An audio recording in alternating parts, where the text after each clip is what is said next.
नमो अर्हन्ताणं नमो सिद्धाणं नमो वार्याणं नमो वज्रायाणं नमो लोये सवसाहूणं शुद्धात्मान्मनेकान्तं साधुमुत्तं मंगलम वंदे संदष्टसिद्ध्यर्थं संदष्टार्थप्रकाशकम् मंगलम भगवान् वीरो मंगलम गौतम गणे मंगलम कुंदकुंदाद्य मोस्तु निर्मोस्तु सर्वमंगल मांगल्यम सर्वकल्याणकारकम प्रधानम सर्वधर्माणां जैनम जयतु शासनम।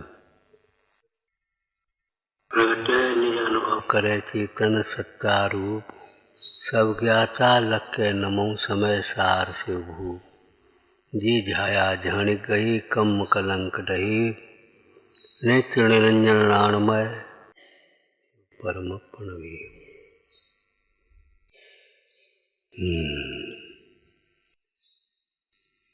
जिन्होंने अपने आत्म स्वरूप को ध्याया है उन्होंने समस्त कर्म कलंक का अभाव किया है।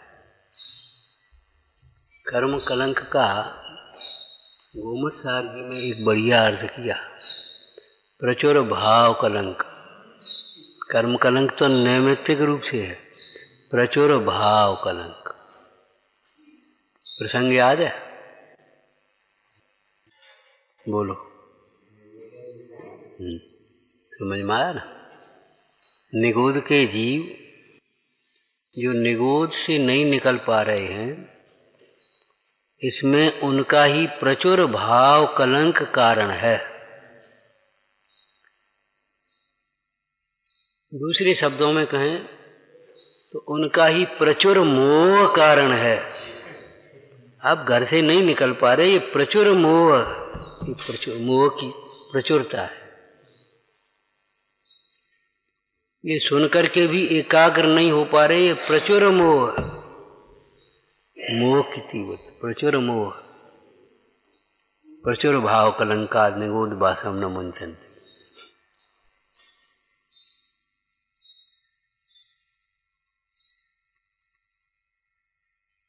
जैसे कोई दोष हो जाए उसे स्वीकार न कर पाए, गलती है और मन में भी जान ली, लेकिन अब स्वीकार नहीं कर पा रहे।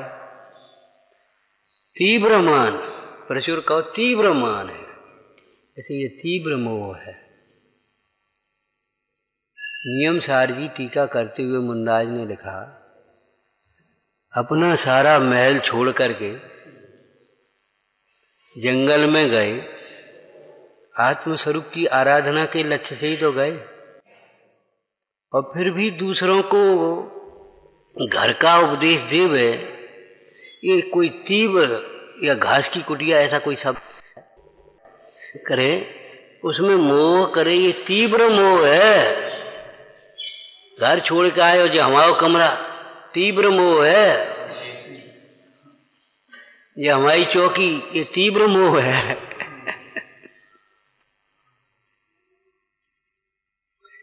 ये हमारा पद, ये तीव्र मोह है। जिन्होंने अपने आत्म स्वरूप को ध्याया है उन्होंने ही कर्म कलंक का अभाव किया है।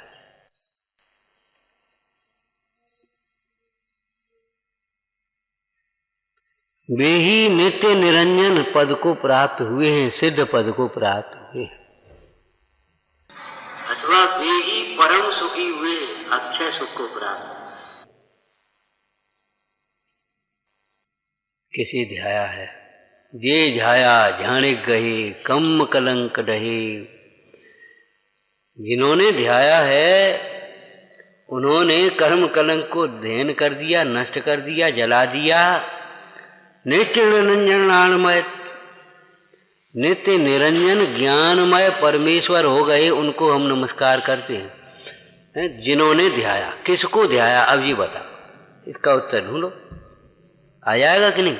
भगवान आत्मा किसको ध्याया? बोलो, उनको ध्याया। वह सिद्ध पद तो आराधना का फल है, साध्य है, ध्यान का फल है, साध्य है।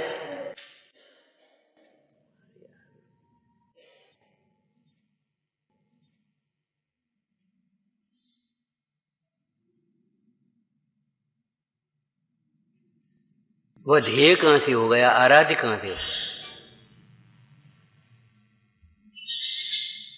उसे भी आराध्य कहते हैं, सिद्ध पद को, सिद्ध भगवान को भी आराध्य कहते हैं, पंच परमेष्टि को भी आराध्य कहते हैं। द्रव्य संग्रह मूल ही ग्रंथ में पंच परमेष्टि को भी ध्येय कहा है। ध्यान के प्रसंग में पंच परमेष्टि का वर्णन किया, लेकिन वह व्यवहार न ही समझना चाहिए।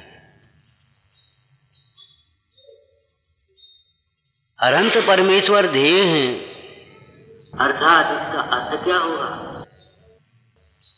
अनंत परमेश्वर द्वारा बताया गया निज भगवान आत्मा ध्येय है। अनंत भगवान शरण है, अर्थात अनंत भगवान द्वारा बताया गया निज परमात्मा, निज शुद्ध भगवान आत्मा शरण है। कल एक सामान्य बात कही थी, भगवान आत्मा सर्व दोषों से रहित है। होमवर्क कुछ किया कि नहीं किया, ये तो बताओ पहले।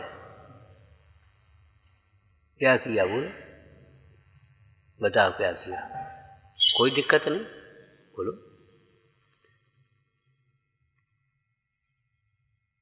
जिन्होंने नहीं किया उनको सोचना चाहिए। पानी में वादों की क्या करा, प्रशंसा कर करके रह जाएं इतना पर्याप्त नहीं है, उसे हृदयंगम करना चाहिए। लेकिन हम ये कह रहे उसका होमवर्क किया।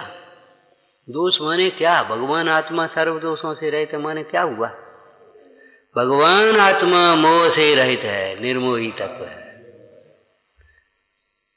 आत्मा के आश्रय से मोह का भाव होता है। आत्मा को भूलना तो मोह है, आत्मा को नहीं जाना, घर छोड़ देने से मोह नहीं छूट जाएगा। शास्त्र पढ़ने से मोह नहीं छूट जाएगा।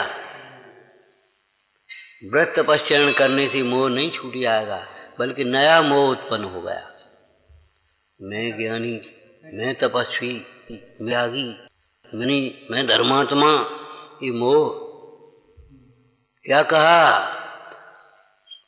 भगवान आत्मा शाश्वत धर्मी है, स्वधर्मी है। भगवान आत्मा के आश्रय बिना मैं धर्मात्मा मानता है, ये महामोह है। चाहे वो धार्मिक क्रियाओं को करके मोह मानता हो, चाहे पढ़ लिख करके धर्मात्मा मानता हो, धार्मिक क्रियाएं करके चाहे धर्मात्मा मानता हो, चाहे पढ़ लिख करके धर्मात्मा मानता हो। ज्ञान पक्ष, क्रिया पक्ष, पश्चात्क्रांत हुए बिना क्या है? आपको कहा था इस प्रसंग में, याद है कुछ? ज्ञानी को ज्ञान होता है, ज्ञान पक्ष नहीं होता। ज्ञानी को क्रिया होती है, क्रिया पक्ष नहीं होता।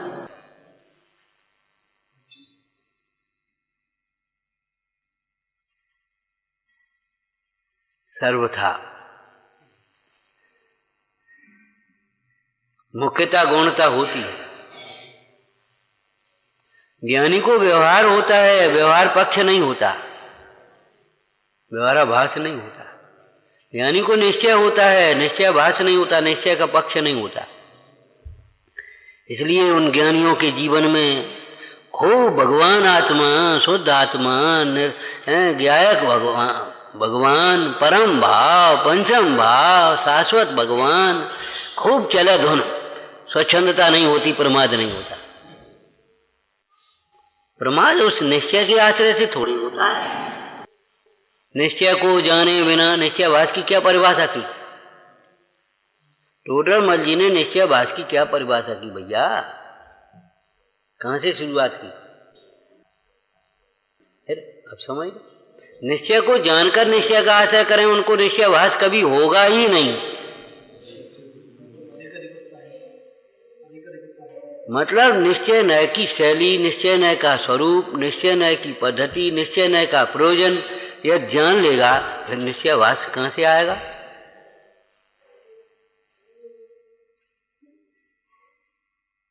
जैसे चरणान योग में प्रवचन सार जी में ही आया, चरणान योग चूलिका में, जिनको देह ही परिग्रह कहा और उस देह के प्रति भी जो तुम्हारा संस्कार क्रिया है, श्रृंगार करना, नहाना, धोना, संभालना, पहनना, ओढ़ना, ये सबसे रहित हो गया, संस्कार रहित, यथा जात मुद्रा, संस्कार रहित।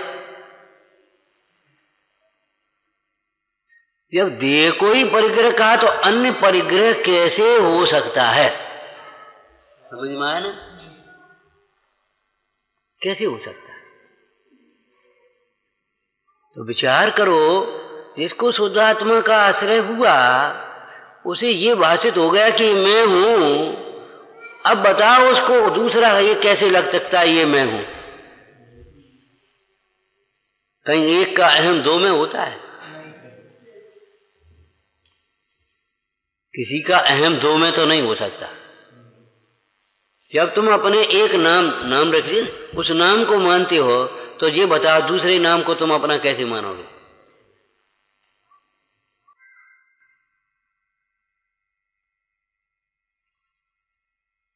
जो अपने को चेतन मानता है वह अपने को जड़ कैसे मानेगा? जो नित्यानंदमय मानता है वह अध्रुव क्षणिक पर्यायों रूप कैसे मानेगा? कौन मनवा सकता है उसको? हम ये कहते हैं, विचार करो, कोई मनवा पाया कि ये हमारा घर है? इतने दिन में बोलो, कोई मनवा पाया? जैसे गेही पर ग्रह में न रचे जो जलते हैं भिन्न कमल है, सम्यक दृष्टि जीव घर में रहते उन्हें घर अपना नहीं मनवा पाता कोई, चाहे स्त्री हो, चाहे पुत्र हो, चाहे कोई भी अपना नहीं मनवा पाता। ऐसे ही मिथ्या दृष्टि को कोई आत्मा अपना नहीं मनवा पाता। इतना गहरा संस्कार उसको पड़ा, यही मैं हूं।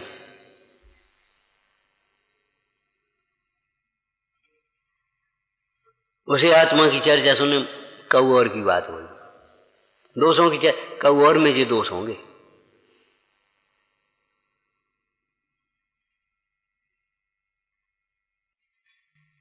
इनके कारण हमारा अंतराय, इनके कारण तुम्हारा अंतराय कैसे हो जाएगा? हम वहां चर्चा कर रहे थे कमरे पर। भैया अपनी परिणति में एक उंगली में भी दर्द है मान लो, तो अभी हमारे उदय के बिना नहीं होगा, और वह उदय हमारे परिणाम के बिना नहीं आया है।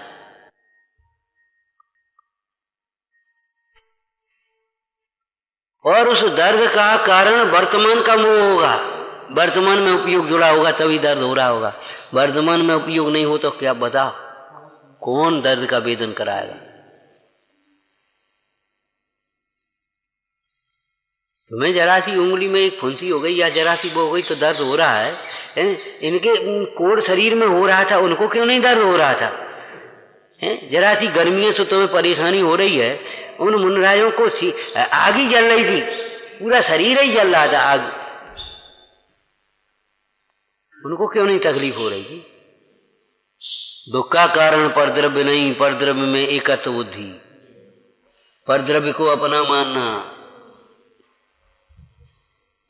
और जो जीव अपने द्रव्य को नहीं जानता वो परद्रव्य को अपना मानेगा ही, निश्चित मानेगा, किसी न किसी को तो अपना मानेगा।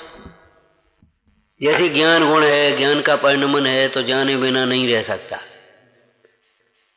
ऐसे ही श्रद्धा नाम का गुण है, वो माने बिना नहीं रह सकता, और जैसा जानेगा वैसा मानेगा।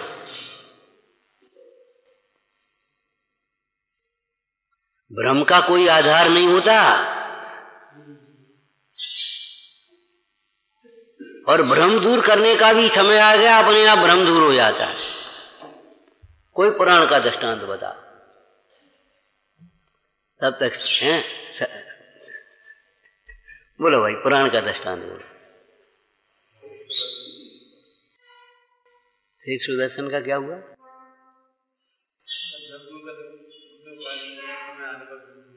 किन्ने पाया करे कहा, उन्होंने क्या किया? अंजना के प्रति पवंजय का भ्रम ही तो था, अंजना का क्या दोष था बेचारी का? अब वो अपनी सखी सहेलियां बैठी, शादी का समय 2-3 दिन रह गए, तो अपनी वही माहौल है, वही व्यवस्था है, अब बातें चल रही हैं। खाली दिमाग शैतान का घर है, अपने दिमाग को खाली मत छोड़ो, आराधना में लगी रहो, प्रभावना में लगी रहो, खाली कोरे व्यस्त मत रहो, अच्छे कार्यों में व्यस्त रहो।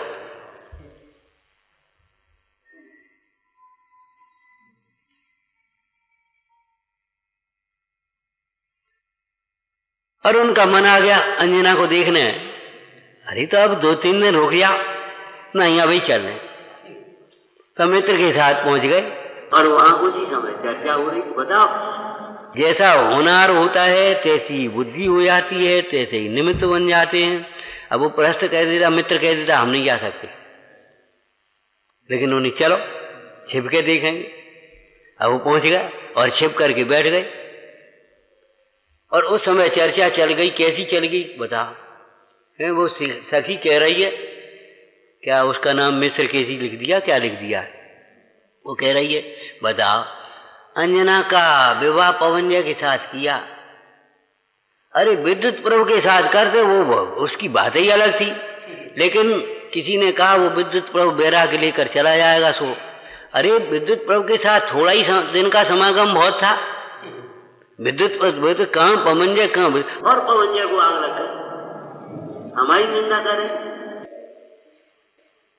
और जय का हो जो सुन रही है चुपचाप, मैंने देखो कथाए का परिणाम। वो संकोच बस बोल नहीं पा रही, ये नहीं, जिसको क्या हो गया जो सुन रही है चुपचाप। अब हमें देखना है, हमें नहीं करना विवाह। चल रहे लौट के। गुस्सा में आए, क्रोध अंधा होता है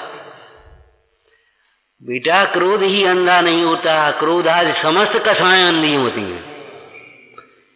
क्रोध में किसी को दिखाई नहीं देता, तो मन में भी तो दिखाई नहीं देता कौन बड़ा है कौन छोटा है, क्या सत्य है क्या असत्य है, क्या हित है क्या हित है। अहंकार में भी तो दिखाई नहीं देता। लोभी को भी तो दिखाई नहीं देता, कहाँ बेचारा गरीब आदमी बजाय नहीं ठगे। मजदूर सामने मजदूरी कर रहा है और बहुत ठग ले। ये बेचारा मजदूरी का बड़ा मुसीबत का मारा हुआ है और पहुंच गया फीस ला पहले। अब उसको तीव्र लोभ के कारण कहाँ दिखाई देता है, जो बेचारा गरीब आदमी इतना फीस कहाँ से देगा। एक सही घटना है, एक साधारण व्यापारी गैस ट्रबल की कोई तकलीफ हो गई होगी, तो डॉक्टर को गया ग्वालियर, सो दिखाया, फिर से आया, चला आया। 1 महीने बाद आना, 1 महीने बाद फिर गया, तो फिर दिखाया, फिर 1 महीने बाद फिर पहुंचा। तो डॉक्टर बूढ़ा आदमी, सज्जन आदमी था। बोले तुम करते क्या हो, शकल से मालूम तो पड़ता है। बोले कछु नहीं साहब, एक छोटी सी परचूनी किराने की दुकान है। वो ठीक है, महीना भर कमा और हमें देगा। अरे भैया तुम भोजन पान और चर्या बदलो, सवेरे उठो, घूमने जाओ, भगवान की पूजा करो। अब चलिए हम तुम्हारी बाधाओं को ले देते। वो डॉक्टर क्या कहेगा बेचारा। क्यों, जब यहाँ आओगे तो सवेरे जल्दी नहा लोगे, सबरी गर्मी छट जाएगी, समझ में आ गई।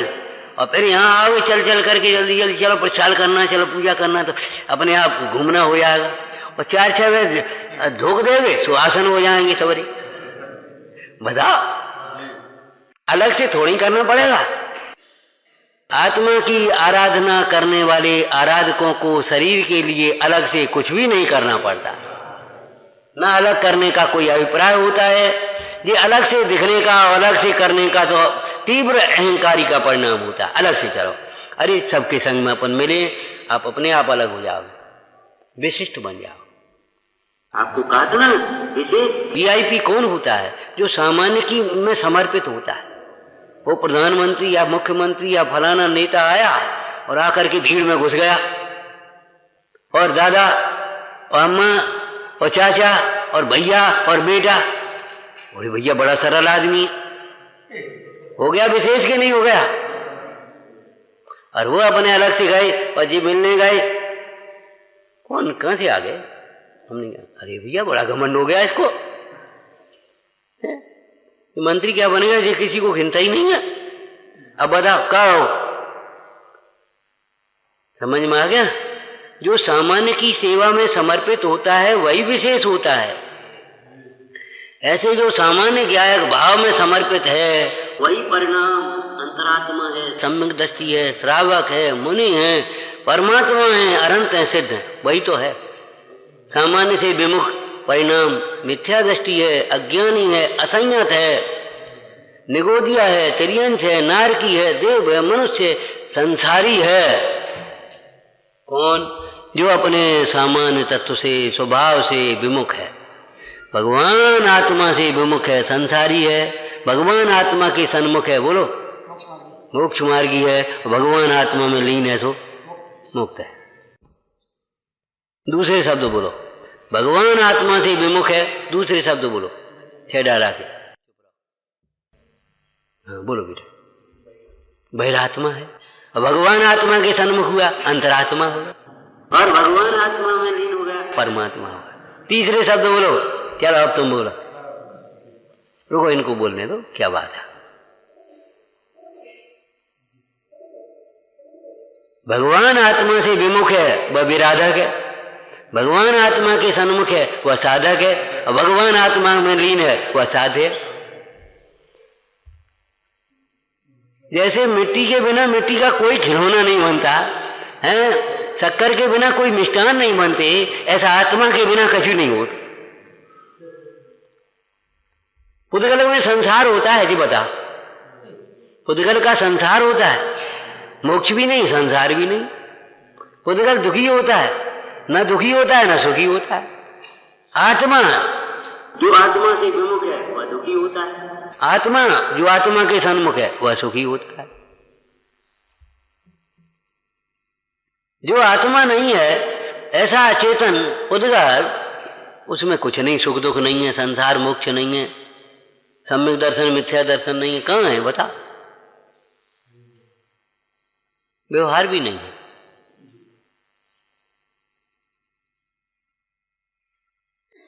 आज का वाक्य समझ में आया? भगवान आत्मा मोह से रहित है, निम्मोहो निम्माणो, मूल गाथा है नियम सार जी की। भगवान आत्मा मोह से रहित है, निर्मोही है। उस आत्मा के आश्रय से मोह कैसे उत्पन्न हो? चलो समय सार जी की टीका में से बोलो लाइन। समय सार जी की टीका में से ये लाइन बोलो। मैंने निज रस से ही मोह का भाव कर दिया है, इसलिए अब कोई परमाणु मात्र भी मुझे मोह उत्पन्न है। किलकारी मारता हुआ बालक मोह उत्पन्न नहीं कर सकता, गोद में रख दिया उसने। वज्र कुमार छोटा बच्चा था, उसको गोद में रख दिया उसकी मां, ले हमारा अपने लड़के को, हम तो ये चले। वो चली गई और उनको ये विकल्प नहीं आया ये हमारा लड़का है, मैं इसका पिता हूं। क्यों? अंतर में धुन चल रही थी, मैं ज्ञायक भाव, मैं तो अमूर्तिक आत्मा। और ये चिंता नहीं हुई अब जे कब का हो बता। वो मां भी छोड़ करके चली गई इसको, अब जे कैसे पलेगो पूछेगो। वो तो अहंकार से गई थी, इस बच्चे के मोह में अपने आप लौटे आएंगे। लेकिन बच्चे का मोह उसको ही होता है जो अपने को ज्ञायक भाव रूप नहीं देखता। जो अपने को ज्ञायक भाव रूप देखता है उसको कहां से मोह उत्पन्न हो सकता है? और जब मोह नहीं हो सकता, चिंता कैसे हो सकती है? इसको कौन पालेगा? अरे कौन पालेगा? मां गोद में रहते हुए बालक को क्या मां पालती है? आय पूरी हो जाए तो गोद में ही बच्चा चला जाता है, गोद में ही बीमार हो जाता है, असाता का उदय होगा।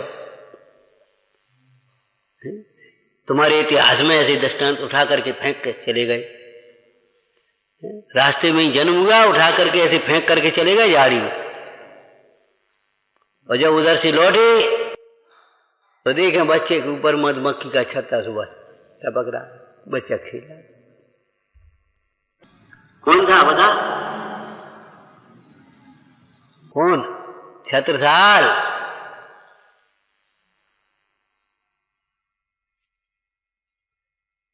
इतिहास की बात है। प्रद्युम्न कुमार को ऐसा पत्थर धधा ऊपर, अपने आप मर जाए, और पत्थर से सांस लेने से शिला हिल रही थी, और ऊपर विमान रुका, नीचे उतरा और विद्याधर आया हो, और रानी आई, ले गई उसको पालने के लिए। इस वज्र कुमार को कौन पालेगा, ये विकल्प तुम्हें चिंता करने की जरूरत नहीं है। अरे तुम आयु काल पूरा हो गया, तुम जाओ अपने समाधि करके शांति से। यहां कौन संभालेगा ये मत देखो, संभालने वाला आएगा।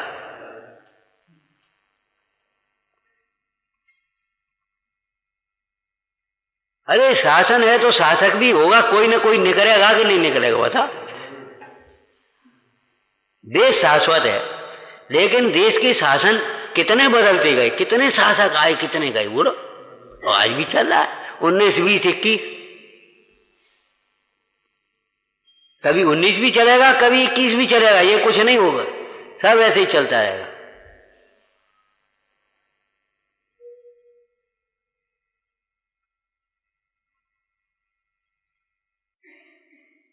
उस बच्चे का भाग्य तो ऐसा था कि उस जहां जन्मा था वहां तो उसके लायक सामग्री नहीं थी, सामान्य घर में जन्मा था, और उसका पालन पोषण होना था राजकुमार की तरह। तो वो डाल गई थी कि उसको उसके पुण्य में पहुंचा दिया था, जी बता। और वो विद्याधर राजा आया, उसने देखा, वज्र कुमार को ले गए, और वहां राजकुमार की तरह पल रहा है। जीवनधर कुमार का जन्म कहां हुआ था, हैं? शमशान में जन्म हुआ, सो आंखों में आंसू आ गए। हालांकि शमशान में भी देवी ढाय बन करके आ गई थी, उसने उसकी प्रसूति कराई थी। आंखों में आंसू आ गए विजय रानी के, बेटा आज तू महल में जन्म होता, बाजे बज रहे होते, सब नगर में उत्सव हो रहा होता, का कहें अब जाको का होए, घबराओ नहीं, तुम इसको यहां रखो और तुम हटो, इसका पालन पोषण होगा, राजकीय पालन पोषण होगा उसी तरह ढंग से। और गंधोत का सेठ आया, उसने उठाया, ले गया और खुशी मनाने लगे। काष्टांगार समझा मेरे राजा होने की खुशी इनको है, और को कहे नहीं। तो बहुत प्रसन्न, राजकीय उत्सव कर दिया उसने, नगर सेठ बना दिया उसको। अब बताओ क्या करें, बोलो। थोड़ी देर में कोई पाप किया होगा, उसका उदय आ गया, सो स्मशान में पहुंच गया। बाद बाकी बताओ, एक दिन स्मशान में नहीं रहा। इसलिए थोड़ी देर भी मन में खोटा विकल्प आ जाए तो उसका प्रायश्चित कर लेना तुरंत। रोग का इलाज जल्दी करना, ऐसे ही दोष का प्रायश्चित भी जल्दी से जल्दी करना, देर मत लगाना। बताओ कहां गया। क्या सुंदर चर्चा लिखी है पंडित जी ने, सदा सुखदास जी ने। करना नहीं क्या, कर्म सारी विधि मिला दी है, कर्म सारी विधि मिला दी है, बाहर की तुम अपनी विधि मिलाओ। क्या कहा, तुम अपनी विधि मिलाओ, तुम अपने ज्ञायक भाव को पहचानो। और नहीं तो जिसका वियोग हो गया उसकी पृथ्वी मोह नहीं छूटता। आज को हो तो एक तो बड़ो होगा, हो तो फलाना हो गया होता है, पैसा हो तो आज को हो तो इतना बढ़ेगा, हो तो इतना होगा, हो तो जो छूट गया, जिसका वियोग हो गया, उसके प्रति मोह आ रहा है, उसकी याद कर करके दुखी हो रहा है। और ज्ञानी के सामने है, उसको मोह नहीं आ रहा। तो मोह का कारण परद्रव्य के प्रति मोह का कारण परद्रव्य नहीं, परद्रव्य के प्रति मोह का कारण अपने स्वभाव को न जानना है। खेडाला की एक शब्द बोल दो, इन बच्चों को भी याद होगा। भूल आपको, भूल आपको, मोह महामद पियो अनाज। क्या है मोह, के भूल आपको। परद्रव्य के कारण मोह होता भी नहीं, और परद्रव्य छूटने से मोह छूटता भी नहीं। और जब मोह नहीं छूटता तो मोह से होने वाले दुख कैसे छूट जाएंगे, ये बता। दुर्विकल्प कैसे छूट जाएंगे।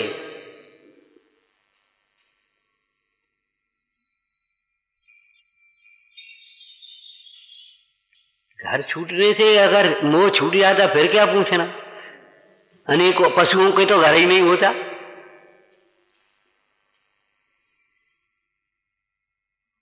घर छूटने से मोह छूट गया।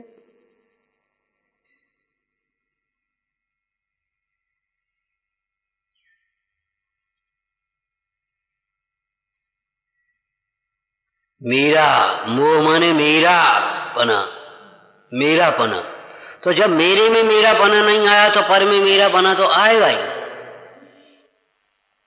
किसी न किसी को अपना माने बिना नहीं रह सकता।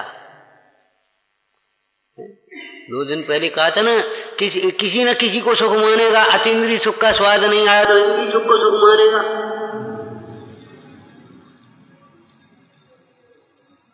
और नहीं तो ज्ञानी से मनवा के देख ले सुख है कि नहीं है। कोई कहानी की लाइन बोल दो। भले भरत इस वैभव को छोड़ नहीं पा रहा, राग नहीं छूटा अभी इतना, लेकिन यहां रह करके गौरव का अनुभव तो नहीं कर सकता। तुम तो अपना मान ले। अपना कैसे मान ले?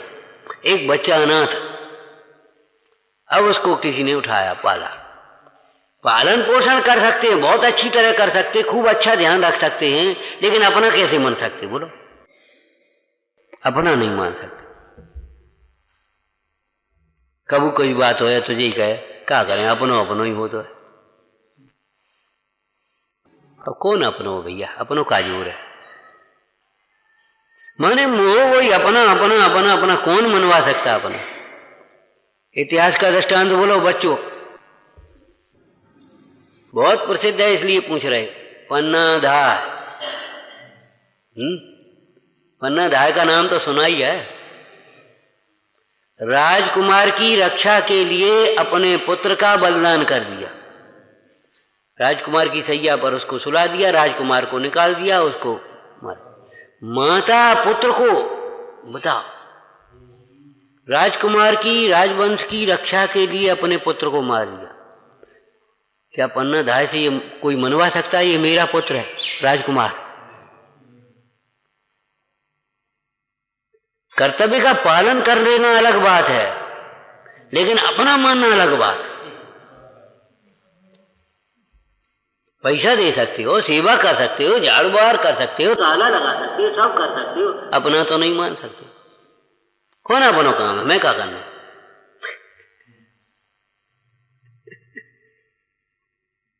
अरे काम अपना, ये अपनो काम भाई, अपन नहीं करें तो को करे। धार्मिक कार्य में कोई काम प्रसंग ऐसा बन गया तो हमने कहा भैया सबको प्रेरणा करो, सबको बुला, सबको करो। देखो साहब अपने बस की नहीं है। कौन अपने लड़का को ब्याह तो हम घर घर बोलोगे देख फिर, हमारे बस की नहीं है। जिन्हें आने हो जाओ, नहीं आने मत आओ। कौन हमारे लड़का को ब्याह? 2 दफे उन्होंने कहा कौन हमारे लड़का को ब्याह? हमने बेटा लड़के का विवाह तो पाप भाव है। वो तो लोग व्यवहार की बातें हैं। वहां तो तुम लगवा देोगे, हाथ जोड़ोगे, सब सेवा करोगे, सब देखोगे, भारोगे अकेले, और तो हाथ जोड़ोगे तो पाप ही तो बनेगा। ये धर्म का कार्य है, उस लड़के के विवाह से ज्यादा बड़ा काम है। सच पूछो तो यही तो अपना काम है, वो तो उपाधि है।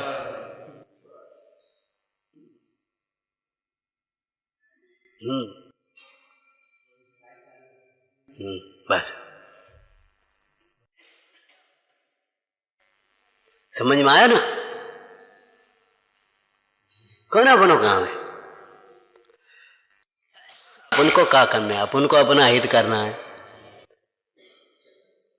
तो भगवान आत्मा मोह से रहित है। आत्मा के आश्रय से मोह का अभाव होता है। इसका क्रम बताओ। जब आत्म कल्याण की भावना जगे तो मोह मंद। आत्म तत्व की चर्चा को सुने तो और उपदेश को सुने तो और मंद होता है। उस उपदेश का चिंतन करे तो और अधिक मंद होता है। उस आत्म स्वरूप का आत्महितकारी जो उपदेश है ना, गुरुओं के कहे हुए अर्थ का अंतरंग में बारंबार विचार करे तो मोह मंद होता है। आत्म स्वरूप को दर्शाने वाले भगवान पंच परमेष्टि का दर्शन करे, भक्ति करे, बचन, मोह मंद होता है। भेद ज्ञान करते हुए, तत्व विचार करते हुए मोह मंद होता चला जाता है और स्वानुभव में मोह टूटता है, दर्शन मोह। आत्म प्रतीति होने पर दर्शन मोह का अभाव होता है, उसके साथ अनंतानुबंधी का अभाव होता है, और उसके साथ ही तत्संबंधी 41 प्रकृतियों का अभाव हो जाता है, दुर्गति का अभाव हो जाता है। आत्मस्वरूप की भावना से दूसरी चौकड़ी कसाय मिटनी, तब श्रावकपना आया। आत्म की भावना के बल से ही 3 चौकड़ी मिटती, तब मुनिपना आता है। और आत्मस्वरूप में लीन हो जाने से सर्व कसायों का अभाव, सर्व मोह का अभाव, माने दर्शन मोह का भी अभाव और चारित्र मोह का भी अभाव, सर्व मोह का अभाव। जैसे रोग की दवा होती है, बुखार पूरी हो, फिर बुखार के अंश रह गए, तुम तो जेल ले जाओ, 1 महीना ले लो, अंश निकल गए, बिल्कुल खत्म, स्वस्थ हो गया। ऐसे इस मोह का अंश भी, मिथ्यात्व का अंश भी नहीं रहता, कसाय का अंश भी नहीं रहता। ज्ञानियों के कसाय को कसाय नहीं कहा, कसायांश, रागांश, रागांश के उदय से पढ़ा है ना आचार्य भगवान के पंचवेष्टि की परिभाषा में, रागांश के उदय से।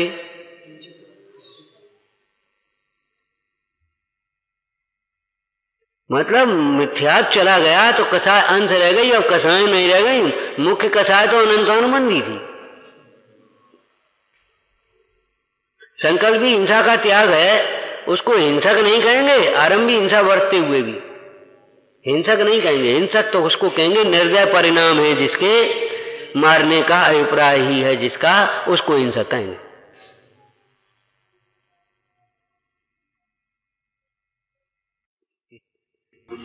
समझना चाहिए आगम की। तो भगवान आत्मा मोह से रहित है, भगवान आत्मा के आश्रय से मोह का अभाव होता ही है, और आत्मा के लक्ष्य के बिना, आत्मा के आश्रय के बिना मोह का अभाव नहीं ही होता। क्या कहूं चले जा, क्या है कछु करो, तुम्हें जो करने सो कर लो, कितना पढ़ना है पढ़ लो, कितना सुनना है सुन लो, मोह हो जाएगा। जहां जाओगे वहीं मोह होगा।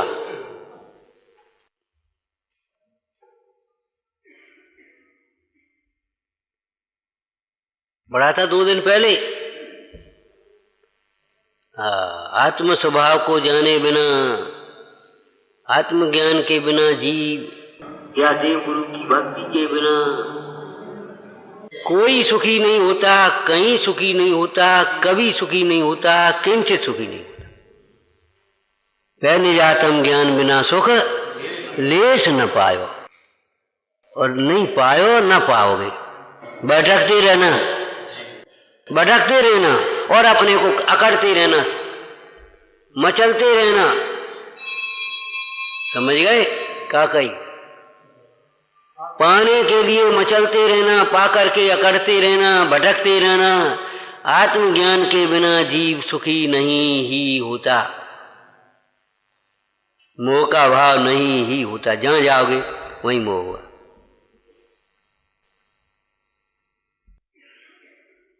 एक वाक्य हो गया दोष का, अब दूसरी वाक्य बोलो।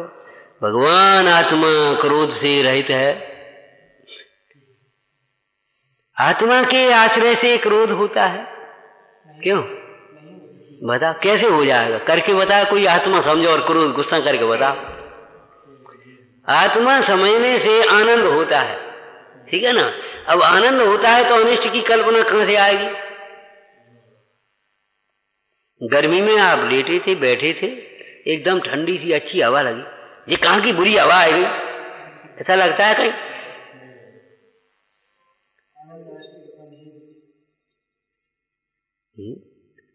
क्या सुंदर तीसरे अधिकार के अंत में लिखा है, अनिष्ट कुछ रहा ही नहीं।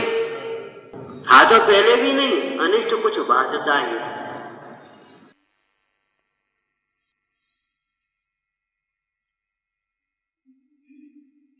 कहां अनिष्ट भास है नहीं कोई। पूजा में है क्रोध बैर उत्पन्न न होई। तहाँ अनिष्ट भाषा नहीं कोई। अरे अनिष्ट तो इसलिए भाषा, तुमने ऐसो करो, तुमने ऐसो करो, अरे तुमने करो ही नहीं है तो अनिष्ट कैसे भाषेगा? अमूर्तिक प्रदेशों का पुण्य, उससे कुछ कहा ही नहीं है, उसके ऊपर उपसर्ग किया ही नहीं है, उसमें से कुछ छीना ही नहीं है, उसको कुछ दिया। अब अनिष्ट की कल्पना होगी कैसे, ये बता? अपनी जेब देखो, और जैसे तैसे रुपया रखे, तुमने 100 रुपया निकाल लाई, ये कल्पना हो कैसे सकती? जब हमें कम हो तो 100 इन्हें निकाल लाई, यही थे तुम्हें ही हम छोड़ गए थे कमरा, तुमने मैं 100 क्या निकाल लाई। अगर पूरे के पूरे दिख रहे वहां तो बताओ, ये कल्पना हो सकती है इन्हें 100 निकाले, इन्हें नहीं तो बिन्ने निकाले होंगे, उन्हें नहीं तो उन्होंने निकाले होंगे, ये कल्पना हो सकती है? तो आत्म स्वभाव के आश्रय से आनंद होता है। आनंद में अष्ट की कल्पना, अनिष्ट की कल्पना, अनिष्ट की कल्पना तो उसको होती है जिसके आनंद में बाधक दिखता है। ये कहां से आ गया बीच में? यानी सब काम बिगाड़ दो। रावण सीता को उठा करके ले जा रहा था, जटायु आया, उसने अपने चोंचे मारना शुरू किया, फड़फड़ाना शुरू किया। ये कहां से बीच में आ गया? तब तक ये देर करेगा तब तक तो राम आ जाएंगे, तो सीता कैसे ले जा पाएंगे? नीचे गिर गया। तो जटायु में अनिष्टपना कैसे लगा? कि सीता में इष्टपना लगा और सीता को ले जाने के लिए वो तैयार था और उसमें ये बाधक हो गया, इसलिए अनिष्ट लगा। तो हमारे सुख में जो बाधक दिखता है वो उसे अनिष्ट, वहां अनिष्ट की कल्पना होती है। और बाधक साधक इंद्रिय सुख में होंगे सो भी तुम्हारे कर्म मुख्य होंगे, मुख्य रूप से। अब बाहर के तो निमित्त मात्र होंगे। अब वो तो अनिष्ट की कल्पना छोड़ दो, आत्मस्वरूप के आश्रय से होने वाले आनंद में तो कोई बाधक होता नहीं। यदि मान लो व्यवहार में ऐसे कहना ही हो तो तुम्हारे सुख में बाधक कौन है? तुम्हारा ही मोह तुम्हारे सुख में बाधक है, और कोई बाधक नहीं। ये मोह ही दुखी अपने सुख को वेदन नहीं करने दे रहा। प्यार करो। एक दृष्टांत सुनाया था घर का पुराना। स्त्री को बहुत जोर से भूख लगी और भोजन तैयार कर दिया उसने। अब वो इंतजार कर रही है पति आया तब भोजन करें। अब पति को कोई काम लग गया तो वो बड़ी देर में आ पाया। अब वो भूखी कुड़कुड़ा रही थी बेचारी। आए, इतनी देर कर ली तुमने, हम तो भूखों मर गए, परेशान हो गए, तो तुम खा ले। अब हमें काम लग गया नहीं आ पाए तो तुम खा लेती। तुम्हें मने कौन ने करी थी बता? हम तुमसे 10 दफे कह चुके, देखो भाई हमें लेट अबेर हो जाते, तुम तो अपने खा ले करो। अब तुम 100 दफे कहो, 10 दफे का 100 दफे कहे, बता कौन रोक रहा है? भोजन तैयार है, कोई तालो लगो है, हाथ नहीं है, बता कौन रोक रहा है? अब तुम तो कह दी दो, अब झुंझला करके वो स्त्री कहे तुम तो कह दे दो, हम क्या करेंगे बताओ? पति के प्रति का जो अनुराग है वही तो उसे भोजन तैयार होने पर भी रोक रहा है। ऐसे आत्मा और सुख है, ज्ञान है, उपयोग है, सब प्रकार की अवसर आया है। अब कौन रोक रहा है बता? केवल हमारा मोह ही तो हमें अपने सुख को वेदन करने में, आत्मा का अनुभव करने में, आराधना करने में बाधक है। और कौन बाधक? तुम्हारे पद्म पुराण का ही दृष्टांत बताया था ना, वही प्रसंग कीर्तधर मुनराज के सामने था और वही प्रसंग सुकौशल मुनराज के सामने था। अब मुनराज तो कह गए पहले, कीर्तधर राजा को भी विकल्प आया, अब हमें कल्याण कर लेना चाहिए। तो राजसभा में बैठ करके बस इतना ही कहेंगे। राजसभा में बैठ करके कीर्तधर राजा बोले मंत्रियों से, भाई अब आप लोग राजपाट संभालो, अब हम तो अपना कल्याण करेंगे। बोले महाराज जी क्या कह रहे? आज कही तो कही, अब मत कहियो। बोले क्यों? बोले राजा राजा के बिना प्रजा का धर्म कर्म सब खत्म, राज्य भ्रष्ट हो जाएगा, राज्य व्यवस्था सब बिगड़ जाएगी। क्या करते हो? आपको आत्म कल्याण के लिए जाना है, खूब जाओ, प्रेम से जाओ। लेकिन जिस प्रकार तुम्हारे पिता तुमको राज्य दे करके गए, उसी प्रकार तुम हमें राजा दे करके जाओ, मैंने अपने पुत्र को राज्य करके जाओ, फिर जाओ। वो मना कर रहा हूं। अब कीर्दर बेचारे चुप बैठे, सोचने लगे क्या करें। बात तो इन्हों की सही है। देखो मोह राग, बात तो इन्हों की सही है, राजा बिना कैसे काम चले। ठीक है भाई, तो अब हम प्रतिज्ञा कर रहे, जिस दिन पुत्र का मुंह देखेंगे उस दिन दीक्षा ले ले। माने पुत्र होने के बाद चले जाए। रुक गए कि नहीं रुक गए? अब सुकौशल मुनिराज जब हो रहे थे राजा, तब उनके सामने भी पुत्र नहीं था। अभी तो दौड़ के वहां पहुंच ही गए थे। जब पहुंच गए थे तो वहीं सब लोग पहुंच गए और उन्होंने दीक्षा की जो याचना की, तो मंत्रियों ने फिर अपना घेरा डाल दिया। महाराज क्या कर रहे? राजा तो दे जाओ हमको, बाद बाकी सब व्यवस्था हम करेंगे, राजा तो दे जाओ। क्या किया उन्होंने बता? रानी के गर्भ में जो बालक है उसको तिलक कर दिया। अब लड़का है कि लड़की है का पतो, का पतो। अब किसकी हिम्मत है पूछे महाराज लड़की वही तो हो सकती है कि नहीं हो सकती, वो कोई बात नहीं है। लड़का है लड़की वो कोई मतलब नहीं है। हमारा मतलब ये है उन्होंने अपनी भलाई तो टाली, उनका मोह इतना टूट गया, इतनी कसाएं टूट गई, तो अब उनको नहीं रोक रहे तो कौन रोकेगा? रुकता है तो अपने राग से, राग नहीं टूटा तो रुका है, और राग टूट गया तो कौन रोकेगा?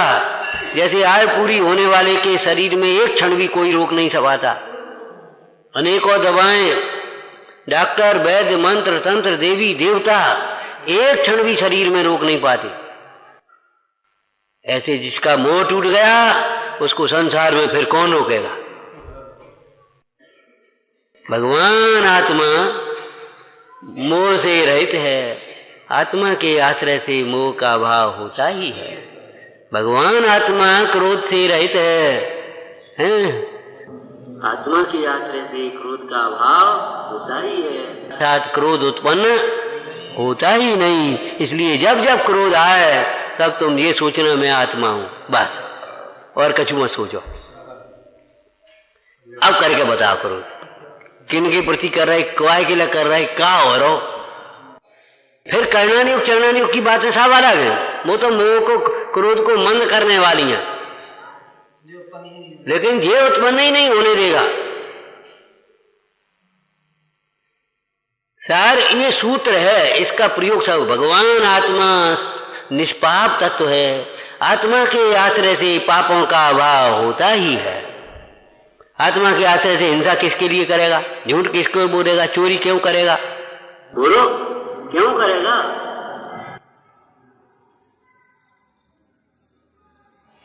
एक सूत्र को रखो और सारे सवाल हल कर लो। ओम नमः शरणंदी शोध स्वरूपी अविनाशी में आत्म स्वरूप, जानंदी शोध स्वरूपी अविनाशी में आत्म स्वरूप, जानंदी शोध स्वरूपी अविनाशी में आत्म स्वरूप।